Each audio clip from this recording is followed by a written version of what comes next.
grado de nutrición importante para consultar, sino que frente a una duda o conversar con el paciente, conversar con su hijo, con su hija, si hay alguna dificultad en el tema del manejo de la comida, yo creo que es mejor consultar precozmente. Lamentablemente, las consultas son siempre tardías.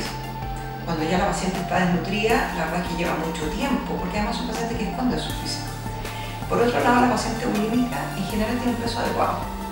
No es algo que ustedes van a notar, pero si nota una conducta extraña, que la persona come o come sola, un montón de papeles, que se pegó un atracón de comida sola, y después indicios de vómito, después de ir a almorzar con la familia, va y siempre se va al baño, es el momento de consulta.